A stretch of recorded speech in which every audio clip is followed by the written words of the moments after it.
వర్షాకాలం వామాకు రసంతో మనము చిన్నపిల్లలకి అన్నంలో వేసి పెట్టినా కొంచెం నెయ్యి చుక్కేసి వేడివేడిగాను చాలా ఆరోగ్యం అండి. కోల్డ్ రావు, అలాగే డైజెషన్ బాగుంటుంది, గ్యాస్ ప్రాబ్లం ఉండదు, పిల్లలు చాలా ఇష్టంగా కూడా తింటారు. అలాగే మనం తాగొచ్చు కప్పులు వేసుకుని, గ్యాస్ ప్రాబ్లం ఉండదు, తుమ్ములు అలాంటి రాకుండా ఉంటాయండి. సో మనకు కోల్డ్ చేయకుండా ఉంటుంది, చాలా ఆరోగ్యం. ఈరోజు పెడుతున్నా.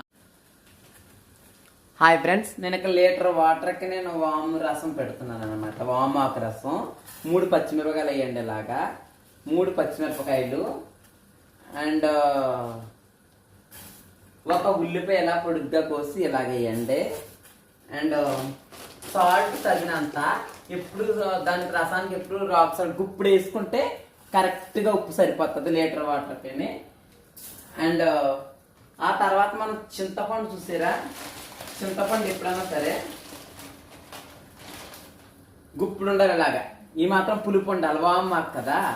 సో ఆ తర్వాత మనం ఏం చేయాలంటే వామాకు నీట్గా 2 సార్లు కడిగేది నీటిలో వేసించాను ఇలాగా. ఎందుకంటే ఆకు మీద రైట్గా చిన్న సెల్స్లో ఉంటాయి అన్నమాట ఇట్లాగా. అందుకని వేసేసి నేను ఒకసారి నీట్గా నీటిలో కొంచెం లైట్ గోరువెచ్చటి నీటిలో వేసి నేను ఆకు ఇది కూడా గోరువెచ్చని నీళ్ళు వేసినాను అనమాట. నేను ఆకు లైట్గా ఉప్పు వేసి ఉంచాను అనమాట. ఆ తర్వాత ఒకసారి కడిగి 2వ సారి అలా తీసాను అనమాట. ఆ తర్వాత ఏం చేయాలంటే నేను చెప్తాను. పసుపు వేసుకోవాలి,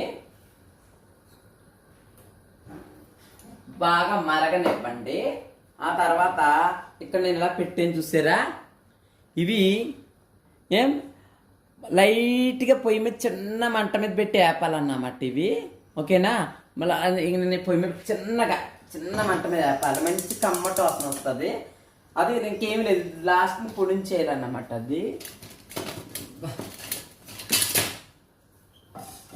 నేను అలా చిన్న మంట పెట్టి వేపుతాను ఇట్లాగా. అంతేకి అందులో ఏమి వేయకూడదు అనమాట. అది లైట్గా వేస్తే మంచి కమ్మదానం వస్తుంది. మీలోపు మరగనివ్వండి, నేను చెప్తాను. సో నేను ఇందులో చెప్పమర్చిపోయి చూసారా, అందులో ఏంటంటే తెలుసండి, లీటర్ వాటర్కనే 4 ఇదిగో 3 ఎండుమిరపకాయలు, 1 స్పూను శనగపప్పు, 1 స్పూను జీలకర్ర, 1 ఫుల్ స్పూన్ అంటే 1/2 స్పూను వాము, 1 స్పూన్ ఏమో మిరియాలు, ఎల్లుల్లిపాయ రేకలు 8 ఇలా దోరగా వేపాలన్నమాట. మంచిగా కమ్మట వాసన వస్తుంది. కలర్ కూడా బ్రౌన్ కలర్ రావాలి, సిమ్లో పెట్టి వేపాలి. అది పొడి చేయాలన్నమాట. నేను చెప్తాను చూడండి. ఇక్కడ మరుగు పడుతుంది కదా, ఆ మరుగు పట్టినప్పుడే ఎక్కువ మనకి ఇది అవ్వకూడదండి. నేను ఇక్కడ స్టవ్ బంద్ చేసేస్తున్నాను చూడండి. సో స్టవ్ బంద్ చేసేసి మూత పెట్టాలి. నేను చెప్తాను. ఇలా మూత పెట్టండి. ఇలా మూత పెట్టిన తర్వాత చూడండి, ఇంత చక్కగా దోరగా ఎగాయి కదా. ఇవి కొంచెం చల్లారిన తర్వాత పొడిని చేయాలండి. ఇక్కడ నేను బంద్ చేస్తాను కదండి, ఇక్కడ చూసారా చక్కగా ఎలా పొడి వచ్చిందన్నమాట. సో ఇప్పుడు ఈ పొడుము ఇందులో కలిపేసేసి, దీనికి అసలు ఆయిల్ ఉండదండి, ఆయిల్ వేయకూడదండి అసలు. ఇది ఇలా కలిపేసి మనం పోపు కూడా పెట్టుకోకూడదు. మనం అన్నంలో వేడివేడి అన్నంలో పిల్లలకి వేసి పెడితే చాలా ఆరోగ్యం అన్నమాట. వర్షాకాలం వాము రసంతో అన్నం పెడితే డైజెషన్ బాగుంటుంది మంచిగా. శీతాకాలం కూడా చాలా మంచిది అండి ఇది. బట్ వర్షాకాలం ఏంటంటే రొంపలు రావు, కోల్డ్ రావు, వర్షంలో తడిస్తున్నాను అన్నమాట. ఇప్పుడైతే నేను దీన్ని చక్కగాను తుడుపు అయితే మీరు చూసుకోండి, పోపు పెట్టుకోకండి. ఒకవేళ పోపు మీద పెట్టుకోవాలంటే బటర్తో పెట్టుకుంటే పెట్టుకోవచ్చు, లేకుంటే లేదు. ఇప్పుడు నేను ఏం చేస్తానంటే నేను ఇందులో కప్పులు వేస్తాను. చాలా మంచిదండి కప్పులు వేసి ఇలాగా ఆరగారగా తగిన వర్షాకాలం కోల్డ్ రావు, చక్కగాను చాలా ఆరోగ్యం కూడా. ఉప్పు అయితే నాకు అన్ని కరెక్ట్గా సరిపోతాయి. సో ఎప్పుడు మూత పెట్టుకుని ఉంచుకోండి. మీరు ఎప్పుడన్నా వేడి చేసుకోవాలనుకుంటే మొత్తం రసం అంతా వేడి చేసుకోకూడదు. మీరు ఎంతకాలంత వేరు చిన్న దాంట్లో తీసుకుని మీరు వేడి చేసుకోవచ్చు అన్నమాట. ఇది చూడండి, నేను దీన్ని వేడివేడిగానే తాగుతాను నేను.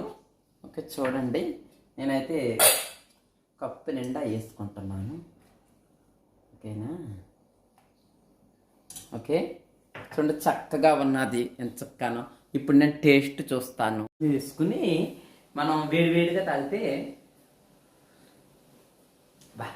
టేస్ట్ చాలా బాగుంటుంది అండి. నేను అంటాం కాదు కానీ మామూలు పిల్లలు కూడా తాగేస్తారు. అంటే ఒక మంచి ఫేవరెట్ అనమాట. ఆ మసాలా మనం చేసుకున్న పొడి వేసుకున్న రసం వేసుకుని ఇలా కప్పులో వేసి తాగితే కొత్తిమీర కూడా పైన వేసుకోవాలన్నమాట. ఒక మంచి ఫ్లేవర్తో మంచి డైజెషన్ అన్నమాట. గ్యాస్ ప్రాబ్లమ్స్ కూడా ఉండవన్నమాట. సో ఇలా వామాకు రసం పెట్టుకుని తాగితే, అందుకే వామాకు చెట్టు వేసారు మా మేడం వాళ్ళ ఇంటికి, పెద్ద చెట్టు. మా వారంలో ఒక్కొక్కసారి 2 సార్లు అలాగా ఇలా వేసుకుని తాగుతుంది. గ్రీన్ టీ కూడా పనిచేస్తుంది, అంత బాగుంటుంది అనమాట. ఓకే, ట్రై చేయండి. Thank you so much. Please subscribe my channel. కింద బెల్ సింబల్ నొక్కితే, పైన ఆల్ నొక్కితే మొత్తం వీడియోలన్నీ మీ వరకు రీచ్ అవుతాయి. కొంచెం ఓపికగా చూడాలి. అనేది ప్రతి చాలా క్లియర్గా చెప్పాలి అనుకుంటాను, ఆతృతగా. అంతే తప్ప లాంగ్ ఉంది అది ఉంది అనుకోవద్దు. అంటే నేను చేసేప్పుడు నా స్టైల్లో కొంచెం ఓపికగా చెప్పాలనుకుంటాను అంతే. Okay, thank you so much.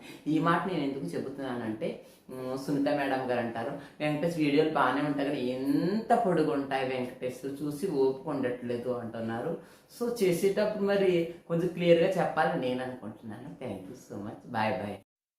వర్షాకాలం వామాకు రసంతో మనము చిన్నపిల్లలకి అన్నంలో వేసి పెట్టినా కొంచెం నెయ్యి చుక్కేసి వేడివేడిగాను చాలా ఆరోగ్యం అండి. కోల్డ్ రావు, అలాగే డైజెషన్ బాగుంటుంది, గ్యాస్ ప్రాబ్లం ఉండదు. పిల్లలు చాలా ఇష్టంగా కూడా తింటారు. అలాగే మనం తాగొచ్చు కప్పులు వేసుకుని, గ్యాస్ ప్రాబ్లం ఉండదు, తుమ్ములు అలాంటి రాకుండా ఉంటాయండి. సో మనకు కోల్డ్ చేయకుండా ఉంటుంది, చాలా ఆరోగ్యం. ఈరోజు పెడుతున్నాను.